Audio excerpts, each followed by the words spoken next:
Welcome, everybody, back to All Things NBA from A to Z.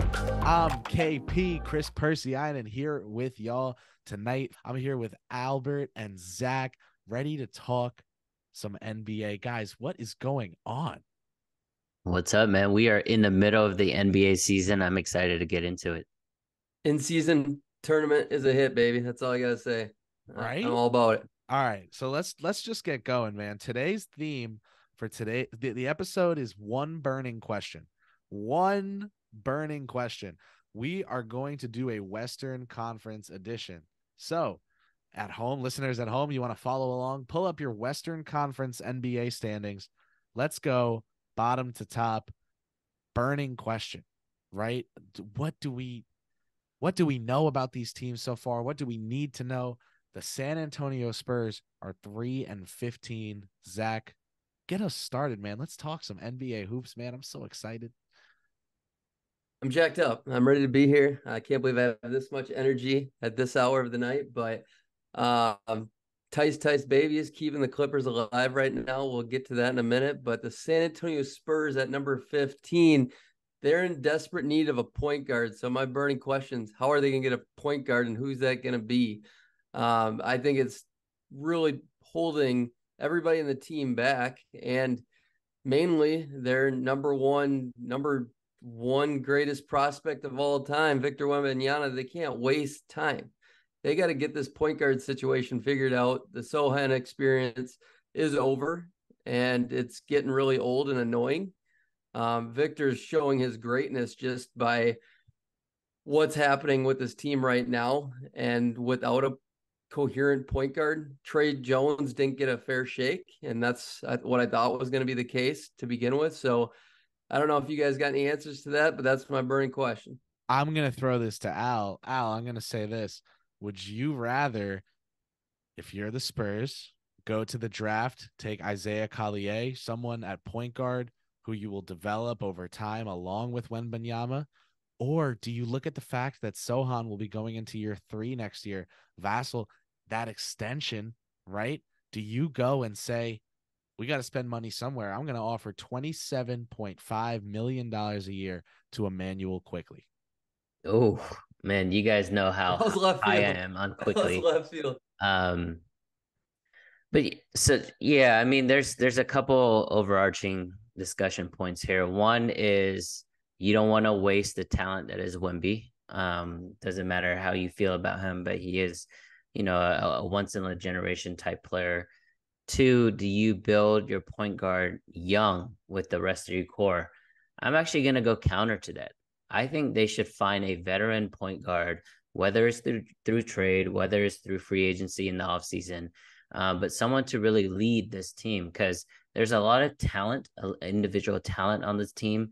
It's a really, really tough conference, but they're really not going to make any, they're not going to make any movement up the standings this year or next year unless they have a floor general, which is a little counterproductive or counterintuitive to how Greg Pop has built it in the past. Because he brought in young guys at point guard and leaned on his big guys, Tim Duncan, D-Rob, even Sean Elliott before that, and brought in guys like Tony Parker. But I think we're going to go opposite here. I think your young talent is going to be your front line in Wemby. So let's get a veteran point guard. I thought Trey Jones could have been that guy, serviceable point guard, but he's just not getting any run, any real, playing time at it. And I don't get the infatuation with Sohan right now. Like, I think he's an interesting player, but I don't think he's a starting point guard on a winning basketball team. So that's my 2 cents. Word. Well, listen, I like where you're coming from. I think Keldon Johnson is someone who got overrated for a little bit and is now getting underrated as just someone who can be there and fill a role, who can score points, right? If you want to score 110 points a night, that sounds really great. Well, you need guys whose points per game will add up to that. I think Keldon Johnson is someone nice to have around, along with this core. You can bring him off the bench. You can start him. I do think the point guard answer can come via a veteran. Is it too Are we past the days of Mike Conley and Kyle Lowry being enticing off and Chris Paul Way being past. enticing offseason acquisitions? Yeah, man, we are. Time to think about who this next wave of veterans will be. Well, our next team, y'all, we're gonna go there because I I've got the question here. So let's go up one in the standings to the Memphis Grizzlies at number 14, not last somehow at 4-13. Shocking.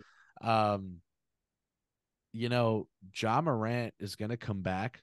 They're going to be a better basketball team when that happens. They were not supposed to be 4-13 without him.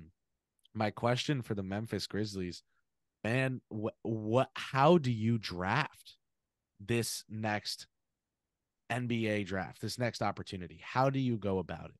The Memphis Grizzlies have been a team for a couple years now that has a really, really strong draft reputation. But in my opinion, when you look at their recent body of work, it's not too impressive. You have Ja Morant. You think he's such a great talent. Then you draft Trey Murphy to put next to him. They moved up for Zaire Williams and traded Valanciunas to make that. I just, Colossal mistake, sure, but for I mean, me, they've hit on plenty.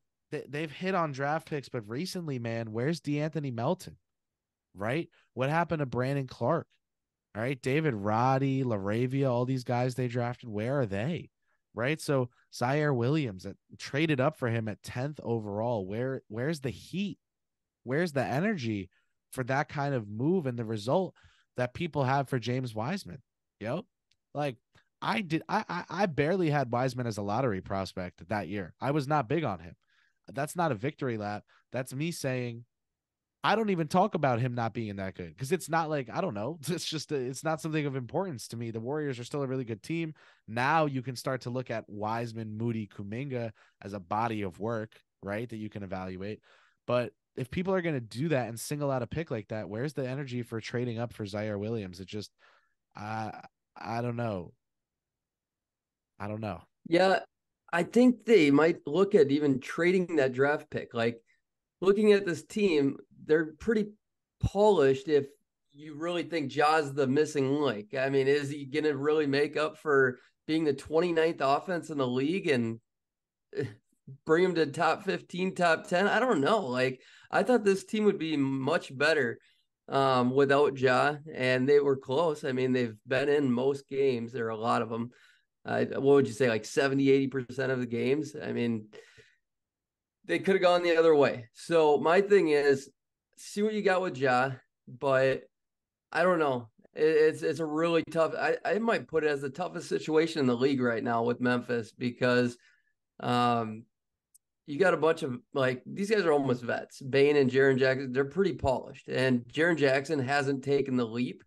So I never thought they had championship ceiling with the main core. I was hoping the other guys, the Zaires and the David Roddy, somebody would pop, Jake LaRavia, and they're not getting any of that. So, yeah, I mean, they better hope to hit in this next draft, or maybe look like OG Anunoby, trading that pick for him and with protections or something. Like, I can tell you that they offered a lot of firsts for Macau last season. So he'd be worth it. Yeah, like, I think I'm all in on Mikal yet. Like, I think he would be worth it.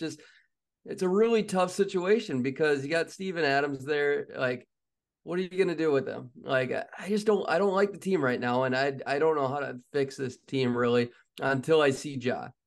Marcus Smart, it's a whole dynamic with him and Ja there. And Desmond Bane is still just Desmond Bane, the great role player. He's not a star that I thought he could become this year. And maybe he needs pass first point guard or distributor. I was going to say, unlock him. Playing off of Moran makes things a little different.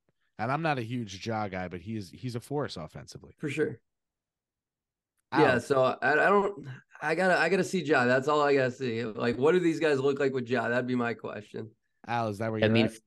Yeah, for me, where has the home court advantage gone? They used to be able to massive, back in the day, it was grit and grind. In the last few years, it's been a lot of up and down, right? Their transition game has been really dominant at home. this year they're only 1-8 in Memphis. That is terrible.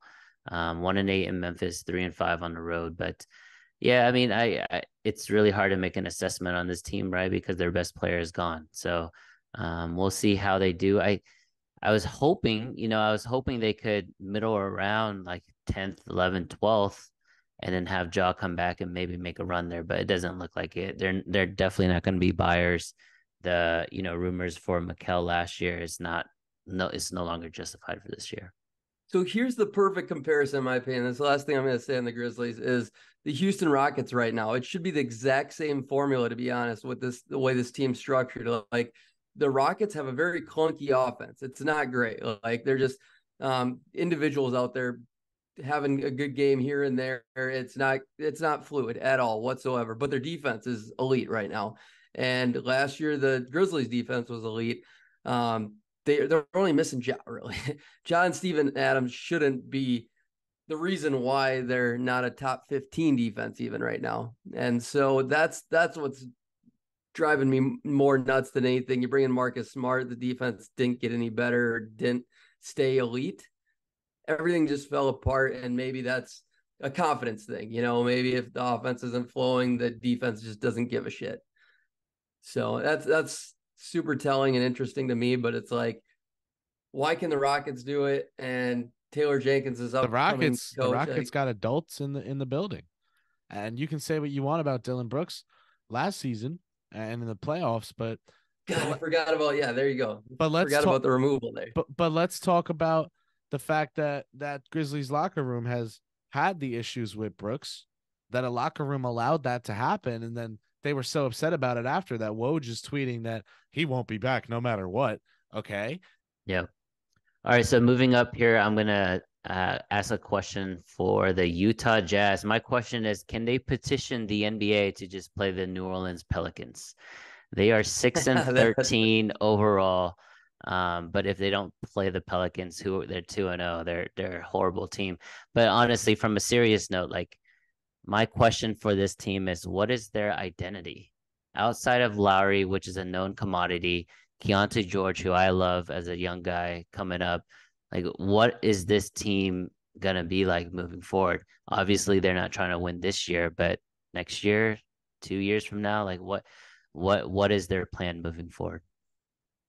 Glad you took this one, because that's the perfect question here. To me, their identity needs to be figured out from anything outside of Laurie, and he's just not good enough in general to be the number one guy on a team, period, let alone the franchise cornerstone to build around. So Keontae George and Ochai Agbaji, I think their ceilings are still pretty high, but like, I just don't think I think they both need a point guard to unlock them. They need the perfect fitting pieces around them. And maybe I'm wrong and I'm just making excuses about them, but like, I'm just saying, from a ceiling aspect on this entire team, I think those guys have the most interesting and semi-high ceilings. I'm not saying they're star ceilings by any means. I just think they're high-end starters. I think Laurie's a star right now, impact wise.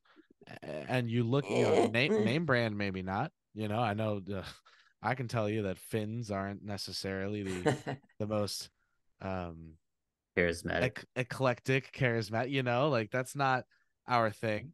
We're a quiet, brooding bunch. But I do think that Laurie is a star in terms of what he brings you on the 94 I actually hardwood. do too. When it comes to putting the round orange thing, he's real good. And Keontae George, I think, does have star ceiling, Zach. He's someone who I was really high on in the draft process. I had him top 10. If he hits, he's a high assist per game, high 3-point made per game, kind of dynamic scoring guard. And so for me, you've got George, you've got Hendricks. They even drafted Sensabaugh, who looks fantastic with the G League team. You've got a great young core, but you've got Markkanen, who's a star level player now. To me, the burning question is, do you sell high on him? Also, with the identity, I think Will Hardy, kind of defines their identity. Defensive fundamentals being foundational, but not the priority over creative and an optimal offense. I think Hardy's whole thing is optimization, letting his players do what they're best at. Sexton playmaking doesn't fit that bill. So he should just be scoring. Same with Clarkson. Like these things are simple. As the talent continues to accrue there, I'm sure things will get easier coaching wise. But for me, the question is, which direction do you go in? Adding to Markkanen with the young core, and picking guys like Abaji to either fill the gaps or to use as trade pieces, or do you sell on Markkanen for more draft capital for young players? I'm not writing Hendricks off, but like I'm really depressed that he hasn't been playing. And he's not hurt, is he? I don't think so. I think they're just trying to win early, and they have I too always much. thought in the draft process that he was not going to be an instant impact guy for a winning team or a team fair. trying to win. I always thought that the thing with him and Jarris that people underrated as a factor with both was how long it would take for them to play the roles that they played in college in the NBA. It was going to be a lot of filling the gaps for them early on. And Hope you're right, because I loved his game. I thought Jarris had the game more conducive to filling that role early on, which is why he definitely was higher on my board. Someone like Obi Toppin had a great offensive game in college, but when he had to fill those gaps early on when he got drafted, he really struggled with, especially with a strict coach. And now you see Carlisle, who has a lot of the same defensive fundamentals as Thibodeau, but is definitely more offensively creative, is having a great time with him, but also not playing him a whole bunch of minutes. So, these things are volatile. I think Hendricks will be fine. I think Walker will be fine. I think Toppin will be fine. It's just power forwards are like tight ends in the modern NBA and in the modern NFL. They're asked to do more than any other position, asked to play more positions than any other position. And so you end up getting a lot of tight ends on those second contracts being steals. And I think it's the same thing for power forwards. I like that comp, but they're just overloaded there too. So I think that's part of the issue with John Collins there as well. And Omar Yurtseven. They're cloudy. Warm bodies. Exactly. All right. Portland Trailblazers. I was going to say, next up, the Portland Trailblazers. Zach, your burning question.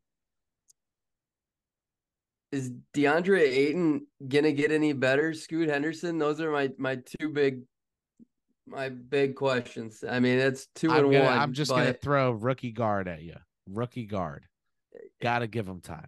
Ayton, we can talk. I'm not right. I never write off rookies. That's one of the things I'm most proud of when it comes to. I know. That's I don't write players off for a long time, but it's just looking terrible for Scoot. Like, it is one of the worst starts of a number 2 pick and prospect. I thought was pretty ready to come in 3 pick, and thought coming and tear this league up. Like, I thought his opportunity was prime. Yeah, I know next to Anthony Simons isn't that prime, but Malcolm Brogdon coming in and stealing some of his thunder as well. So I got to give him a little leeway with the fit, I guess you can say, but I still think he's getting a valid opportunity right now to do a lot more than he is. Yeah, Aiden, what the fuck? Like 13 and 11, decent efficiency. Like, come on. No, Ayton is who he is. Like, I don't know if we're gonna see that much more improvement. Honestly, if anything, if you were an Ayton fan, you expected bigger numbers on a bad team, and he's not even doing that. I'm not sure what his minute situation is, but on the Scoot Henderson front, he was like you said, Zach, it was such a terrible start. So it's easy to go, there's only one way to go at that point.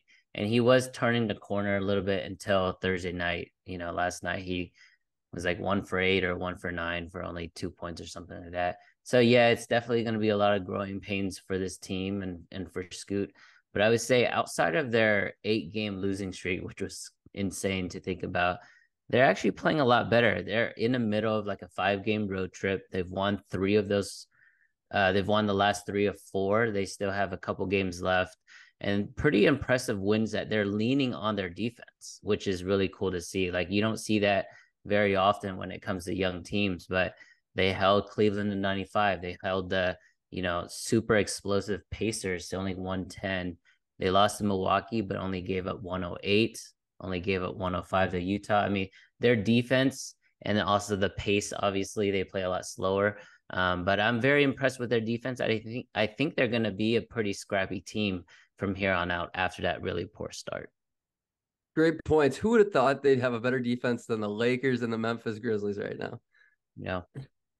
Hey, now, I mean, we know how I felt about the Lakers preseason, but You're looking pretty good, my man. Definitely did not see this coming. To me, the thing with Portland, I never hated the Jeremy Grant deal. I like Simons. I really like Sharp, not as much as a lot of people, but really like him. And I really liked Henderson.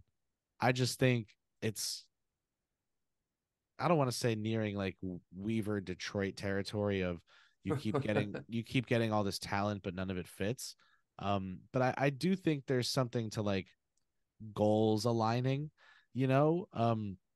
I'm not sure how easy it is to coach a Scoot, Simons, Grant team where these guys kind of all have different ideas of what they want to get out of this experience. I think it might be kind of hard to get buy-in. I'm throwing Billups a bone here, but for no reason. But I do think that I don't know, it's a tough spot to be in. When the saga of Lillard leaving is as loud as it was, I think it's tough in the wake of that to find success as the next guard up, so I'll throw Scoot that bone for sure. Portland, tear it Tough down. shoes to fill. Tear it down. I don't know, man. I don't know. You're right. There's a lot of identity going on, and I definitely give Billups a couple bones. Like I think they're competing night in, night out. But yeah, I mean, you got to just go youth movement here. Brogdon, it's like, how do you get a guy like that to stay committed? And does he really want to be there? Jeremy Grant long term. You need a vet. You need a vet. So who's going to be the vet? I don't know. Brogdon. Yeah. But do you need that many of them and like that are worth that much value, I guess, that you can get? I think you can get some first round picks and I mean, need a bench vet. Yeah, it's year one of post Lillard, right? So it's really hard to build something where the team fits together. So there's really no way to justify like a great team. I just think that their effort is a lot better than earlier in the year. And honestly, like I mentioned, like the fact that they're playing defense as young kids is impressive to me. So Clippers are gonna be 8-11, right? 8-10. So they'll be below the Warriors. He's calling out tonight's game. Oh, I like it. Yeah, the Clippers are next at 11. All right, I like it.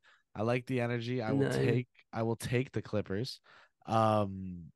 This team's front court, man, it kind of skates under the water because of all the drama at every other position, particularly guard on this Clipper squad.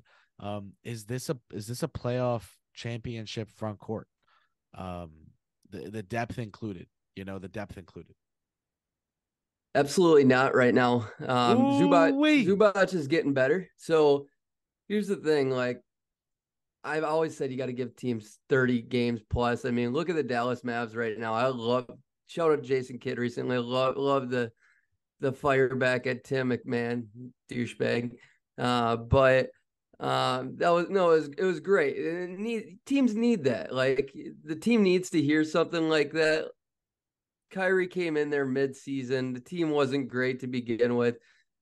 It's tough. Like fans, like instant gratification and whatnot. Like it's a perfect time to talk about that with the Clippers. I've noticed positive things growing from time to time. It's going to be a long process, and it's getting better. I mean, Harden's getting more aggressive. Him and Kawhi, like Paul George is the one that's struggling the last couple of games, and I'm not going to be worried about Paul George because he's the one that started hot when he first got there, and he's had a great overall year. Like players, as long as you're playing good 3 out of 4 games or something like that, playing good 70-80% of the time, you're going to have a pretty damn good year. But my biggest question for this team right now, in simple terms, is this bench. Like Daniel Tice, I love him. So I'm not worried about like the bench big. Zubac's hands are terrible. So it would be nice to upgrade him. But how can you make a move? Do they like Bones Highland? What is he worth? If you're not going to play him, his value is just going down, down, down. Like it's tough. Like right now, I think these guys are going to get to a second round. You can't get Charlotte. You can't get Charlotte to buy on Bones because they've got every combo guard from the last two drafts. So McGowan, Smith. Yeah, Norman Powell's so important to this team. Like you gotta let Norm cook off the bench. Like this team needs the bench. And like you gotta have 8 guys to make a good playoff run, regardless how good you are up front. But my thoughts are these are crazy. You're gonna just laugh at me when I say this, but even guys like Myers Leonard and Kai Jones like would do wonders. I really do think that's my take right now. Like you gotta get creative with a team like this. And Ty Lue, I've been really harsh on him. I'm looking at you sideways, man. That's cool. But like until something happens, like sure they could finish right now on pace to be like the 4 seed the way things are trending. I could see that getting up to there, but like I'm not gonna believe it until I see Zubac's hands get better and that bench to be more polished. So my thing is, Kris asked, is it a championship level front court, right? My answer to that is like, what do you expect? We have James Harden, Paul George, Kawhi Leonard, Russell Westbrook. Like all of the assets are allocated to your perimeter guys. Man, okay, so you can't expect a championship level center or power forward or backup center. And then the other thing is, the other thing is, why can't the bench be better? Well, again, we allocated all of our resource to these superstars. Like you guys can't have both, right? You guys can't have KD, Beal, Booker, and an amazing bench, right? It's either one or the other, or you have a really strong, you know, backcourt and a weak front court. I mean, if you're gonna have everything, then why are we even discussing the league, right? Like you have to have weaknesses, and the weakness of this team is going to be behind those 3 stars. And so that's what they wanted to build the team around. And I think it was the right move. I think anytime you can get someone like James Harden, who's ultra talented, and now that we see him being aggressive, you see that he's like leading the team in basically everything. You just had to do it. So, but I'm saying if you're going to make that move, the other stuff is going to take a fall. That's just normal. That's natural. It's a salary cap league. That's fair, but I mean, like, I'm sure you've watched plenty of it. Like, do you see it trending? Like, what's their ceiling to you right now? Because I see their ceiling as a second round if they got lucky with the matchups, maybe get to the conference finals. But something's got to give between the bigs and the bench. The ceiling for me with those 3 guys, health not a concern, and they're both in shape, fit for the playoffs, is championship or bust. I love it, man. I respect you. I get it. You know, regardless of my thoughts on teams that do go all in on like 3 guys, and just try to like make things work, with the 4th guy being someone who used to be pretty good and now is not so good, aka Nurkic, aka Westbrook. Like these guys are still good, but they're not so good. Yeah, I do think Man is better, you know. That's fine. That's why he starts. Also his game. You think he's better than Russ, like as a player right now? Yeah. Oh wow. Yeah. I mean, so he's shooting like 90% at the rim, right? No, I'm not. Like he's playing better right now for sure. He's playing I think it's better. 95. I think he's shooting 95% at the rim or something like ludicrous. I'm not willing to say he's for sure a better player right now. Like if you're going by last 10 games, yes. Right. Love it. That's the bad look for us. Because Man, I think is just still pretty overrated. He's good. No, he's good. He's not doing what they need him to do most, and that's play great defense on the other team's best player. He's not doing it. What if he can't? That's the thing. Right. Then just Paul George or Kawhi Leonard's got to. Yeah, just because there's Kawhi and PG and you're resting those guys, or giving them the out and forcing, Terrence Mann to guard the best player. Like at the end of the day, your stars have to be stars. Knock on wood, Offense they've and played defense. 19 straight games together now. Yep. That's a Yeah, I thought they record. were gonna sit tonight, to be honest. It's like their fourth game in sixth night. It was the second night of back to back. They Travel would to the Bay Area. Yeah, it was a blowout against the Kings on Wednesday, but I thought at least one of PG or Kawhi was gonna sit tonight. another terrible Ty Lue mistake by letting those guys play throughout that entire Kings game. But the Clippers looked fine tonight, other than they let Saric and Pods go off too early and just some bullshit and couldn't contain. It was a well-balanced game by the Warriors. They Which is played as a a team. perfect segue to Golden State. Although Klay Thompson had a good game tonight, he was 8 for 18. He shot 2 for 7 from 3, And he 4 flexed for on 4 Paul from the free George. throw line, and had a flex on an and one. Missed But that. is it time? Is it time to bench Klay Thompson? Ooh, you tell me. Oh, I thought it was time 2 years ago. Thank you. Oh, damn. Yo, people were talking about, do they move Dre or Poole? Dre or Poole? And I said, keep Poole, move Klay. And people called me, I said, keep Dre, keep Poole, move Klay. And people called me crazy. And I understand the situation out east in Washington, D.C. I understand that Poole and Kuzma are the worst 1-2 punch like ever right now. Okay. I also understand that when Poole's with Curry every day in and out, with Curry, with these winning habits day in, day out, it's very different from him getting to run his own show. I really do think, I told you guys Washington wouldn't be the worst team in the East this season because Detroit exists. Okay, good call. I'll respect to that, but I mean, it's gonna be a battle, bro. Nah, It's gonna I be an told you absolute guys this battle. Detroit team was stinky, and I do think that Jay Ivy's getting a little better. yeah, he played a whole 13 minutes tonight, man. Whoop-dee. I think Here's Klay Thompson's splits. yeah, here we go. Back to the 40.4%. Warriors. Thank you. Yeah, 40.4% from the free field goal, 36.4% from 3, 86.8% from free throw line. He's only getting 3 rebounds. He's only getting 2 assists. No more blocks, no more steals, 15 points a game. Is that enough to be your starting shooting guard for a team with aspirations with Steph Curry to be a championship level?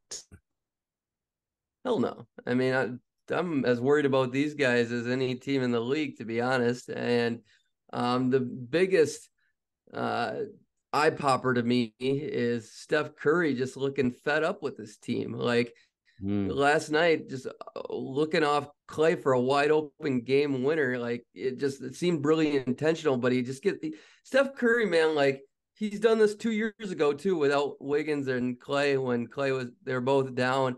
He just gets in the zone where it's like he doesn't give a shit about winning or anything. It's kind of like LeBron has the same thing where they just want to go get their stats because they want to show that they're still good and they look good, but like it's not winning basketball. And they think it's the only way they can win. And they're just, Steph especially doesn't, which just saddens me because I mean, when he plays at his best, he can make other players better by how he moves off ball and whatnot. But if he doesn't believe in his teammates, it's just a really selfish game of basketball. And yeah, his stats look amazing. But to his defense, he doesn't have the greatest court awareness, to be honest. Like when he's dribbling the ball. Exactly. And for that one play, he was dribbling with his head down. There's no way he saw Klay. I think by the time he saw the double come, it was too late. So he just forced the shot up. But I agree with you. Like the way that Steph impacts the game though is not with the ball. It's like his movement off the ball, drawing double teams off the ball, things like that. And it's really hard for him to continue to be that impactful when Klay isn't as good, Draymond isn't as good. The rest of the guys just aren't good. I think for me, they just need a trade. They're young guys. Moody is awesome. I told you guys heading into the season, I'm a really big Moody guy. But I think if you package either Moody in someone or Kuminga in someone to get a starting caliber, running mate with Steph Curry, I think that's the only way they're going to make some noise in the playoffs. Who the heck is taking on Andrew Wiggins' contract? I mean, it's not terrible, but it's not great. I mean, 26, 28, 30 remaining on it. We really see it like that? Do we think the It's getting league to that sees it point. It's as getting looking taking like Otto on the Porter out there, contract? bro. Wow, come on, come on. I mean, Tape is if they out make a there. trade, they have to include Clay, right? The tape is out there of what he did in the finals. So Oh, dude, he was arguably their second best. second best player. So He's we so talk good. about Clay plus Who do you keep on this Moody, team is the real question. Kuminga to Besides be your Steph. Aaron Gordon, Steph because he's Steph. How about Clay plus Moody plus draft capital for some disgruntled Like Zach LaVine or something. that's okay. So that's the contract that came to mind. But is Mm-hmm. that really? That's not Golden State basketball. Siakam. That's Golden State basketball. Mm-hmm. That's Golden State basketball. They love Kuminga? They love Kuminga in Toronto. Can you do Clay Kuminga? I mean, I think we all can agree. Talking under the table. Clay we all can Kuminga agree. for They just need to Siakam? make a move. They need to make a move. Clay Kuminga draft capital for Siakam. The finals matchup, make them trade partners. Why not, man? Siakam and OG, they need a pretty big revamp here. Can you imagine Clay's like reaction to a trade? Oh, it'd be epic. Yeah. Epic. Right, it would be sad. I would cry. I would cry for sure. Either Steph and Clay are two of my probably top 10. I mean, Steph's top 5 for me. Clay, I'm top 10, 15 ever. Who's seen Steph and Clay at Oracle? Oh, that's me. I have too. Yeah. Oh, wow. Nice. I have too. Regular season? Regular season. Okay. Versus the Minnesota Timberwolves. So jealous. Versus is not a word. I'm so embarrassed by that. Versus the Minnesota Timberwolves, who were led by their point guard, their young point guard that night, Zach LaVine. So that was the show. Also not a point guard, but no, yeah. I'm saying that's the show I saw that night was Zach LaVine with the ball in his hands every single play, dishing it out for the Timberwolves because that's all they had. All right, we gotta get back to the rundown here. I know. Yeah. So Golden State, Los Angeles. Next up, ahead of both of those teams in the standings, the Houston Rockets, man. Wow. I said before the year, this could be the best young core in the league. And honestly, I don't know if that's looking right or wrong because Cam Whitmore, Tari Eason, and Amin Thompson, like, to be determined, really.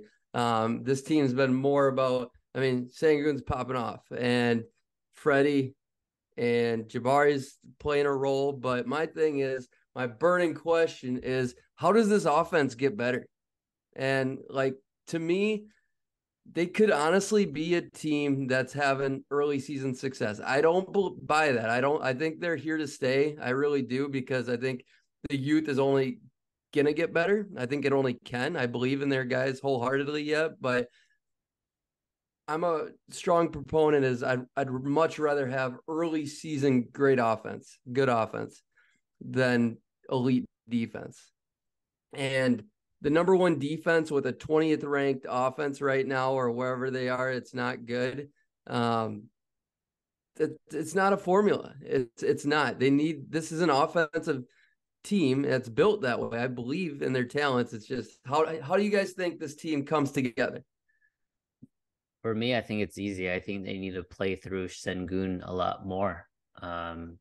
I think they're allowing guys like Jalen Green and Jabari and those guys who are super talented, and I'm high on all of them. But to run a competent offense, just give it to baby Jokic, in my opinion. He's not only like impactful to the game, similar to Jokic, but the way that he shares the ball, the way that he backs down defenders and gets them in trouble, foul trouble or in bad position. I just like the way he plays, and it's not based on athleticism whatsoever. It's just another bonus for me. So I think if we can play through him, kind of like what Sacramento does with Sabonis, in a high post, and running screens and handoffs and dribble handoffs and things all around him. I think that to me would get the offense rolling a little bit better. I'll chime in here. I best young core in the NBA is, to me, something that they could be in contention for, just with Amen, Eason, Sengun, and everything they've got going on. But Jalen Green, that was my burning question for this team, was what's going on with Jalen Green? He's growing. He's slowly coming back to life. It's just you bring in two guys that are taken away from him, and he's having a tough time adjusting off the gates. So I'm not worried about him yet. It's getting there. It's getting there for sure. Is it? What, you're panicking about this guy? You're writing him off? I mean, his usage is still pretty high. I'll give you that. How did we get from what's going on with him to I'm writing him off? That's what I want to know. Just the tone. The tone got me. All right. Where are you on him? Like, how close to you to writing him off are you? I'm in that territory. See, I'm not so far off here. I didn't like the jump, but I think I'm in that territory, man. So I want to ask you, Albert, usage wise. I mean, I loved the action talk. I think his actions need to be closer to Sabonis for sure. With Elbrin. Yeah, I love that convo. Please go on back in that his direction. usage is right now 27%. And I think it should be around 33. Like that seems like the prime number. Like Sabonis, for instance, only 21%. Jokic, on the other hand, is 34. And peak Jokic is right around that as well. 32.8 is Jokic right now. So with the way the team's structured, I think Alperen should be really close to that. Yeah, I agree with that, but it's such a young team. I know they brought in Dylan and Fred. I was gonna say with Van Vliet. Yeah, He's a low usage guy though. He is low usage, but he also has calmed down the team in terms of like turnover. Like the last couple of years, they've been leading the league in turnovers, and I think they're like bottom 5 now. Like they really take care of the ball even with as a young team. So I think they're making a lot of good strides. I'm not a hater, but I would say I think the 8-8 record is it's a little inflated in my opinion. Love it. Yeah. I'm there. I love the Dylan Brooks. I actually really like the Dylan Brooks signing for them. But I'm not there with this team. I think they're going to regress a little bit. So I do think the situation is very similar to Atlanta Hawks when they brought in Capella and Bogdan. The difference is, which is easier for Trae Young, is he's the point guard versus the shooting guard and the role he plays versus the guy they brought in, Fred VanVleet, running the show, being the clutch time guy. And Dylan Brooks just fits in seamlessly with most teams, or should, the way he plays. That's why I thought it was easier on Trae than it is easier on Jalen. Just my take. But winning wise, that was their plan, obviously, to do something similar to what the Hawks did. I get that. We know Jalen is a very different kind of talent from Trae. So both in terms of like what they're good at and how good they are right now. Like I don't know. It's just Trae was definitely better. Yeah, kind of messy with Jalen. I do think that with this Rockets team, they're super interesting. I think the other young talent, really good. So we'll see where they go. But we got to get to the Big Easy. So yeah, let's keep going. Let's keep it moving. And let's go to New Orleans. Man, I want to talk about the New Orleans Pelicans. Rip it. Let's go. Do you swing on like another big star? I think yes. I think they have draft picks. Go do it. Go add to this team. Dude, you got Jordan Hawkins growing like a mofo, and then Trey Murphy coming into the mix here. Like, you don't even know. I personally don't like the CJ, Ingram, Zion fit in general, and you just got a very talented team. You got two really blossoming guys in Hawkins and Trey Murphy. I and think you're 10-9. Yeah, I think you got to see what you got first before you just go crazy. I think the Okay. move is CJ, or I mean, if Zion isn't fully committed, but I am not looking to move any of them. I mean, I think what's your move I if you think got somebody? Zion. Yeah, I think Zion heard our podcast 2 weeks ago because he has been balling out of control. He just went Yeah, 11 for facts. 12 from the field and 11 for 12 from the free throw line. Um, I like this team when they're healthy, right? Because they have a great mixture of perimeter defenders, shooters, and then Zion is a amazing, unique wild card. If he is, mentally right, if he's motivated to be on the team. In my opinion, I think the move is to, if we were going to trade someone, I think it would be Ingram, because I don't think they can trade Zion. Just because just from like a perception standpoint, that'd be crazy to think about. And then That would CJ's be so wild. yeah, and CJ's been such a common factor, when he plays. Like he just got back the other day and they won. I actually think the Pelicans are gonna go on a run for the next 2 to 3 weeks as their guys Nice. get healthy. I like that. And um this is a Heard team it. The that Cappers hammering the Pelicans. yeah, 3 this is a weeks team straight every where, day. like, if you're gonna make a move, a splashy move for a big guy, for a big name, then I'm gonna really be off this team because I like how it's kind of I like how it's kind of constructed now.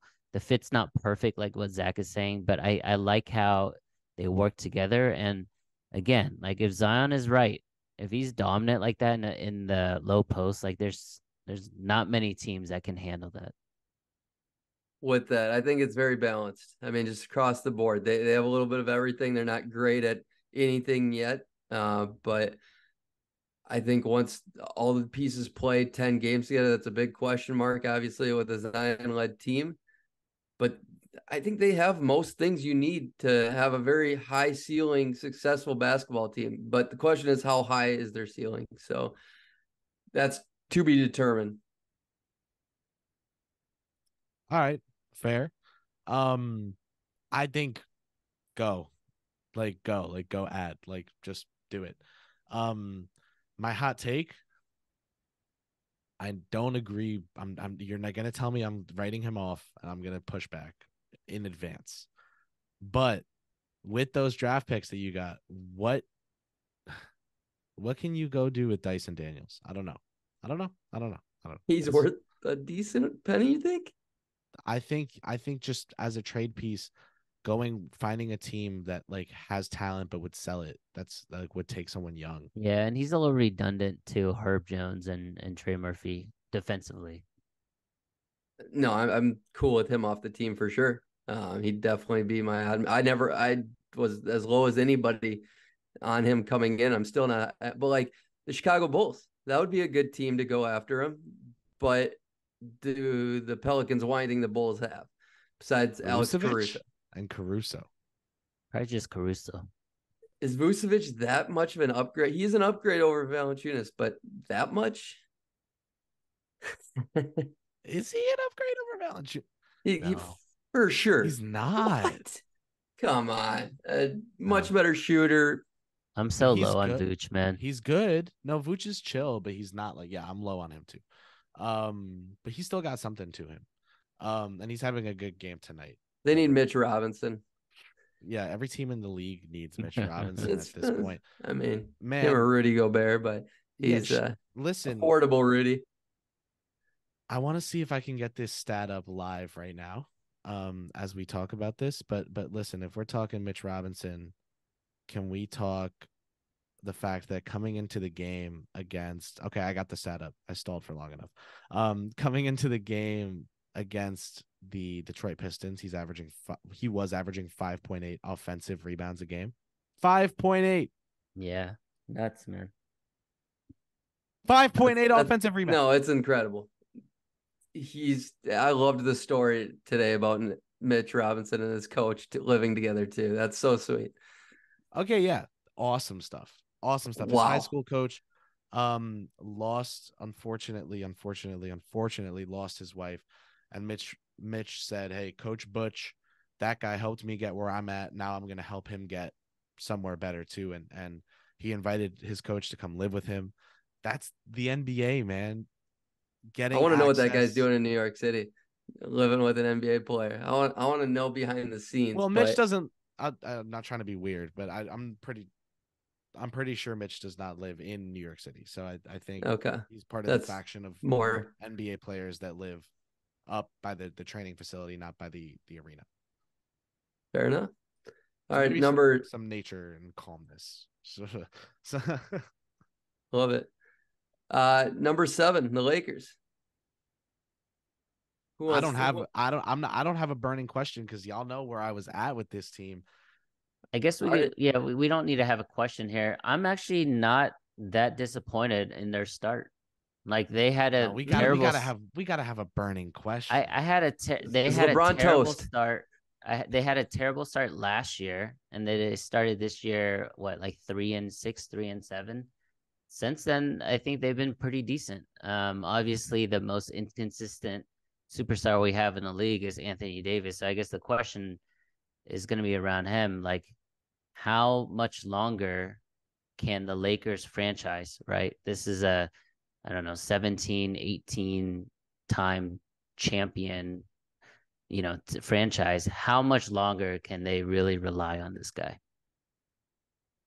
Yeah, LeBron needs somebody that's great and consistent. Like LeBron's still so good, but he's not a guy that's a 1A right now. He's not a guy leading to a ton of wins. Like his production isn't empty stats. I would hate to call it that, but like he's not a guy that's making too many players better around him anymore. He's not a guy that is you're Batman, your engine. And so if Anthony Davis can't be that guy night in and night out, and the inconsistencies everywhere else, the coaching's not great. It's a freaking mess. It doesn't fit like we thought it would.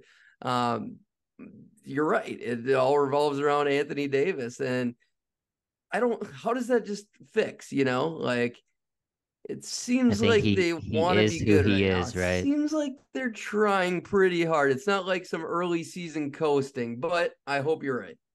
AD was on like everyone's list of like, oh, who are that He exercise was. of like who's the top 5 in the league in 5 years? Like he was a guy that everyone was really comfortable putting up there. It stinks, right? With the availability. It stinks. I don't know if I have a take beyond that.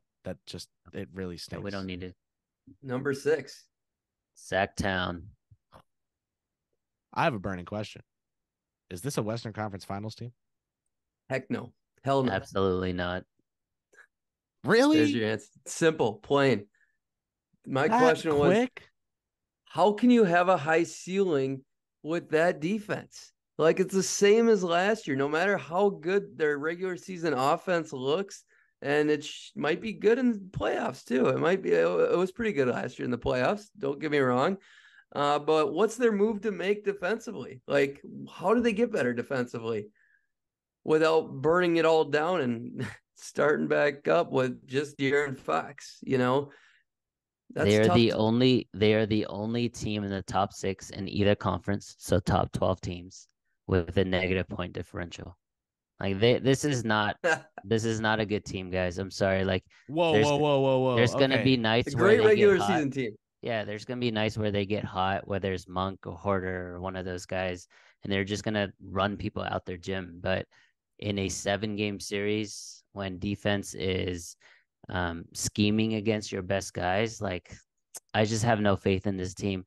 Zach knows this. I was on the Kings last season to get it done, to get it through the first round. I thought that was their chance. I don't see them, beating Minnesota, Denver, Phoenix, OKC even in the first round. So I'm out on this team. Bro, this is like Shark Tank right now. Ow. I'm out. Dude, this early? No, no, no. You can't. You can't this early. Tell us how then. Tell us how this comes together. They looked the exact same as last year. The way this team comes together, to be honest, is this offensive push. It's by leaning into this identity. It's by being themselves. I understand the But that's a defense first round exit. isn't going to That's be what elite with them, but they ran into the Warriors. They ran into Steph Curry last year in the first round, and Fox went toe to toe with him. So I'm not writing them off just yet. I can't write them off just yet, given what they looked like in the playoffs last year. They looked like they were a team with some questions to answer for sure. But the burning question for me with them is this a team that we think can really make it? You guys say no. Again, for me, Western Conference Finals, I don't think I'm there. I think the Knicks are a better team than them, and I don't even know that I think the Knicks could even, Boston. I'll take the Knicks in a playoff series. Right, but Boston, 10 out of 10 times. Boston, Milwaukee, for sure against Sacramento, but Boston, Milwaukee could very well just with seeding end up being your Eastern Conference Finals. So, it's really tough. I understand Western Conference a little bit ambitious, but there had to be a burning question implies a little bit of a hot take underneath. So I think the only team they could beat in the first round right now would be like that has a legit chance of making the playoffs would be my Timberwolves, unfortunately. Even though I do think our defense would matter in that. Our defense would matter in that matchup. I just don't think this defense is going to be elite in the playoffs either. We'll get to that. And then maybe the Thunder. So yeah, you're right. Those are the two teams. So yeah, I don't know. Things can break right. I didn't think Western Conference was crazy for a burning question, but you guys were pretty decisive. So insane, dude. Insane. I'll rescind. The pressure cooker. Number 5, we got Phoenix. My question is Bradley Beal. That's it. Okay. Ceiling without him. With him, I mean, we have no idea. And he looks so washed. When he played, he looked terrible. I mean, and he doesn't play. So same second round exit team as last year, probably, right? Ceiling without him. Yeah, I understand with Phoenix where they're coming from last season. The second round exit to Denver, it's like kind of good, kind of bad, given Kevin Durant being the acquisition. But now Kevin Durant and Bradley Beal, like Devin Booker, the superstars. I know I sound like Charles Barkley right now, just listing superstar names. But this is the identity, right? Is like what we were talking about earlier with the Clippers, Al. This is what they're doing. So the Bradley Beal becomes super integral, becomes a huge question. I totally agree, Zach. I think if the 3 stars are healthy, I think, I actually had someone say, who listens to our last episode where we talked about the Suns, and they were like, we were underrating how important staggering is going to be for them. But are the guys going to be available? Are they going to be able to stagger? Are they going to have 3 stars? So that's kind of the pushback there. But I do agree, like on the court, it'll be good when the 3 stars are available and they can stagger.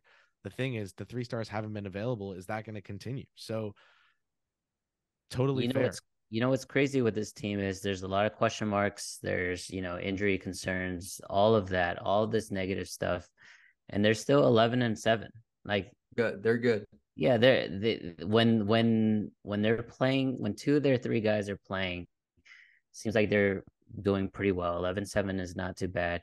The only thing I would say with Bradley Beal is it's a back injury plus nerve, situation there. So it's not going to get better overnight. And if he's going to sit out, for the majority of the year, then it's not going to be a question. It's just the norm. That's the new normal. So we can't continue to be like, okay, is Bradley Beal healthy, or can all 3 play healthy? The answer is no. So how is this team going to play with 2 of the 3 moving forward?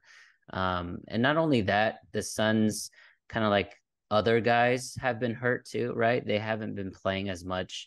And I think that's the issue with not having depth, is you're relying on so much of your bench guys playing 30, 35 minutes, and they're going to get hurt too. So, it's a tough spot, but again, they're 11-7 and they get up for the best teams. And I think that's what we all expected. Well, good thing they got Aldi version of Bradley Beal and Grayson Allen. Grayson's been playing really well. Yeah. All right, next I'll take it just because it's my hometown team. Dallas Mavericks sitting at fourth place in the West, 11-6. Yes, They sir. are doing amazing on offense, but again, just like last year, playing zero defense. Their defense is actually even worse than the Kings. They give up 118.1, which is horrid. Outside of Luka, in my opinion, the most valuable player on this team is actually Derek Lively. What are your thoughts on that? Biggest swing player. Wow. Wasn't expecting that. Biggest swing player. So if you want to take that as a compliment to Irving and Doncic being such known quantities as stars, sure. But the biggest swing player is Derek Lively. So if you want to say most valuable, I get the argument for Lively. From a betting perspective, this is a good conversation for you guys to hear. So, when superstars are injured or they sit out, they move the line 2.5, 3 points. Like that's pretty standard, right? Like Jokic is probably going to move the line the most in the NBA. There's certain guys that we all know because we follow the league and we're in tune with how each team plays. When they sit, the line does not move. But Derek Lively is one of those players in the NBA where it does impact the team a lot, both on offense and defense, and you don't see that in the betting lines. Yeah. Great point. I appreciate that. And I think he needs to play a lot more than 24 minutes a game. And he will. I think he will. I love the way this team's playing. I mean, I think they're going to be a great regular season team. I just don't know how much you can rely on Derek Lively and Tim Hardaway Jr. and Grant Williams to be integral pieces of this team come playoff time to get them past the first or second round. Zach, the minutes per game, I know we said no tangents, but man, the minutes per game, you got to talk about 3.4 fouls a game, right? So like that's a good point. There's a reason. But yes. I mean, the defensive player of the year averages 5.8 fouls a game. I mean, let's be honest. I mean, Karl Anthony Towns, I mean, he averages 4.96 fouls a game. Something close to that. But my burning question for this team, Albert, I hope you have an answer here, is why did Mark Cuban sell? Because he's a genius? It's a very interesting thing. I mean, they've interviewed him now a few times, and I think he has had the vision of creating not like a Las Vegas, but definitely like a resort style arena in the future. Something like Steve Cohen is doing up in New York. I know Kris is pretty in tune with that. I think Mark Cuban wants something similar to that. Mark Cuban doesn't have the collateral himself to do something like that. And he definitely doesn't have the connections in that space. So now bringing on someone who does, and someone that's going to take all of the liability and all the leverage there, I think it's a win-win for him. As a fan, I think it's great because I thought it got a little too stale, not only from the last couple of years, but it got stale for better part of a decade, to be honest, with just Cuban being the leader. Now there's another voice, and I think that's going to help not only the business aspect, but then directly impact the basketball team too. That's the best answer and reasoning I've heard and come across, because everything else is just, the market, he's beating the market. And the other one is president. And I want to believe in what you said. I like that. Let's go with that. Yeah, that's that lines up with OKC. Number 4. I think they're slept on. At number 4, they're slept on. I think they're slept on. I mean, even the tone of what we talked about them, throughout this podcast, like Sacramento being able to beat OKC. Like I think OKC is one of those teams where, because it's a small market, because it's Shea, because there's not a lot of star power, if you will. It doesn't get the same amount of notoriety as some of these other teams. So I like OKC as a top team in the West, and I think they're going to win the first round. Hell yes. I wanted to say I second all of that, but also they're great at everything, man. There's not a weakness on this team besides bulky size when you go against Nikola Jokic. I was going to say the Timberwolves for sure. Front court, like Chet is awesome. right? But size, regular season, there's no weakness right now. Okay, sure, yeah. So my burning question was, this team has having the regular season success they're having. Like, is this a playoff team? Shai Gilgeous-Alexander is a playoff guy, right? Are they? And he is when I say is this a playoff team, I mean, like, is this a team that is built for the playoffs? Not is this a team that's making them?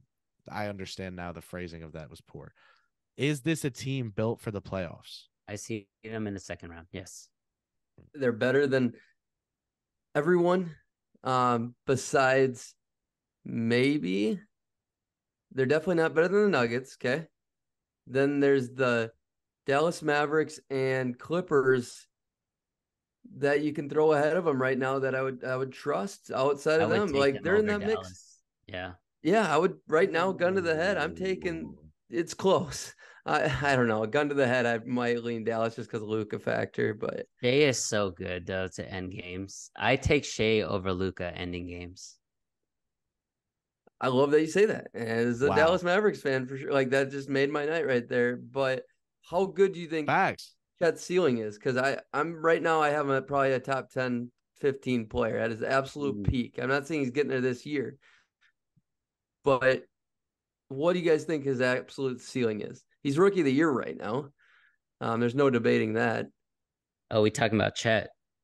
Yeah, Chet. let's give Chet his flowers right now. 53.8% from the field, 43.1% from three, 87% free throw line, and he's averaging 2.2 blocks and 1 steal. The guy is a stud. I know there's so much, hype, and justifiably so, because Wemby is he's a unicorn. He's an alien. But what Chet is doing efficiency-wise is absurd to me. So to me, like, let's give him his flowers, and the 1-2 punch between him and Shai has been awesome. And another thing, Chet is super clutch. Like, I don't know if you guys have been following OKC games, but he's hitting like these, pull-up threes. Well, he's hitting, I was gonna say the three against the he's Warriors, hitting threes gotta... like off a screen, down 4, hitting a 3. Like, those are clutch shots. And they're running plays for Chet, which is amazing. He's not scared, dude. He is that dude. So over Anthony Davis, that fadeaway. I said the Orlando Magic should take Paolo number 1 overall. That my number 1 player in that draft was Chet, and it was. I remember you said. The reason was because that other end of the floor, man. The offense is there with Chet. The defense is crazy. And I think it can get really crazy as his instincts improve, and his muscle memory improves in the NBA coverage, all that. So, yeah, OKC, big time future, big time draft capital team. Not sure I'm super huge on them this season compared to you guys. Last 2 teams, man, my burning question with the Denver Nuggets, when Murray, this ankle thing is done, and Al, I see you itching to answer here. Like, is this a team that we are having a serious conversation in a couple months about repeating? To me, no. I think they're a great team. I think they are still the class of the West. But there's 2 things, in my opinion, that are not the same. One is, obviously, it's just really hard to repeat in this league. Everybody's gunning for you. Everybody built their teams to play against you, right? And then the second thing is, I just don't think they have the same defensive hunger, if you will. I know this is just the start of the regular season, but losing some of their, veteran guys that did a lot. Bruce Brown. I was gonna say Brown's the one everyone.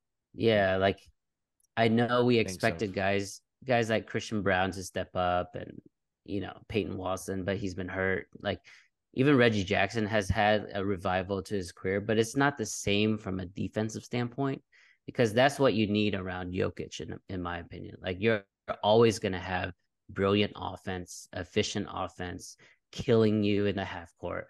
But I want to see a defense that is hungry and motivated like last season. I can't believe you're already like not giving them a fair shake. I mean, maybe I wouldn't bet them to win, but I wouldn't bet any team to repeat. So it's not an indictment on Denver. I feel that. No, and you've said that before, so it's consistent at least. It's just hard to believe anybody like more polished than them. Like right now, like they're just still looking very good without Jamal Murray. They're just coming up short because he's a big hole missing, and the Bruce Brown and the other guy they're missing that I'm forgetting his name from last year. You can tell when Jamal Murray's out in the clutch situations. But yeah, I'm still all in on Denver. I think Michael Porter Jr. is looking very good on defense again, as he did in the playoffs. I think the defense has been fine for me. It's just I want to see guys on the bench continue to grow. Were you talking about Jeff Green, Zach? Yeah, there you go. Jeff Green. I couldn't leave that end loose. No, he's Jeff Green, man.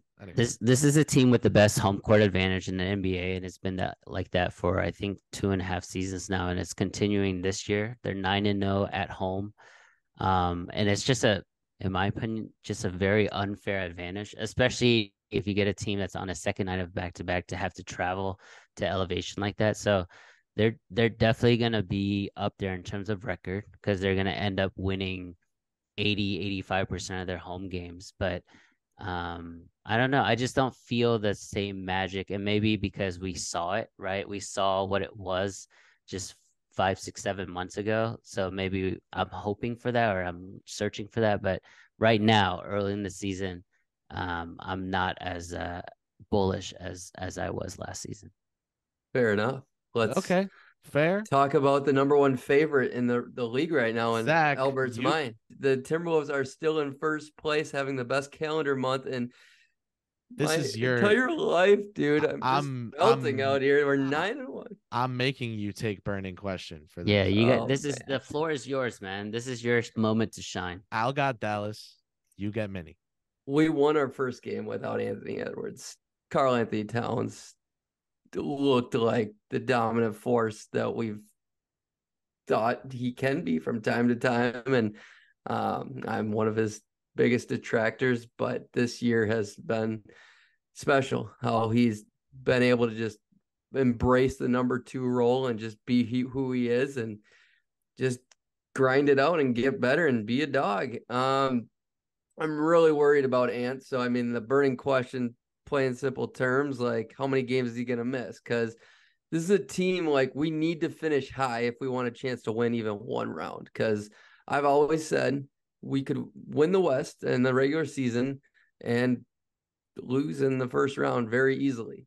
I will stand on that until I see. I don't like our bench. I've never liked the bench. I mean, is there a move this team can make would be another burning question. And I don't believe the Fit is a championship winning team, but I'm going to love every minute of winning in the regular season. It's fun. I don't get years like this. So I'm just going to enjoy it and not worry about the playoffs with this team. That's where I'm at. I think with the Minnesota Timber, I think the NBA is slowly turning similar to something like the MLB. This team is going to be a buyer at the deadline. So I think they're definitely going to make a move or two because this is their window. This is their, maybe not to win it all, but definitely get into the second or potentially third round. I don't think Anthony Edwards' injury is going to be serious. He had a really hard fall. I think it's just a hip pointer or bruise or whatever the case is. I don't think there's any structural damage there, so no worries. Black the Jesus most impressive, break, most impressive thing is this is the number 1 defense in the entire NBA. This is the vision. Tell a Houston Rockets fan that. This is the vision that they had when they traded and gave away all their team and all their draft capital for Rudy Gobert. This is coming to fruition. Like it took 2 years or a year and a half to kind of get there, but it also required buy-in from everyone, right? Ant is playing great defense. You had to have a solid guy in Conley, but Karl Anthony Towns, Rudy Gobert, and even Naz Reid have been really good in the interior defense, and I got to give them props. They're number 1 in the league. Who, though? That becomes my question, right? Like who? Is it a Conley upgrade? Is that the thought over a bench He's been piece? so good, but I don't believe that he's gonna have the energy. I just So think he's gonna falter more games than not down the stretch. I mean, I think Maybe a don't. 6-man scoring punch. Okay, so I was gonna say Norman Powell, please. there's the Caruso angle, and then there's the scorer angle. If it's the scorer angle, not Norman Powell. Yeah, it's not. Alex He's Caruso would be you fantastic. you overrate Norman Powell To the like moon, yes. like I'm Team Norm. I would love a chicken Caesar wrap about now, man. I think that We just bought Norm Caesar wrap stuff to make tomorrow night. So my guy. Norm Powell, man, he's a negative in the advanced analytics department despite his scoring. And I know the scoring is good, so I'm not going to say I think he's a negative on the court. But I think you got to weigh that in a little bit. EPM, not a huge fan of Norm.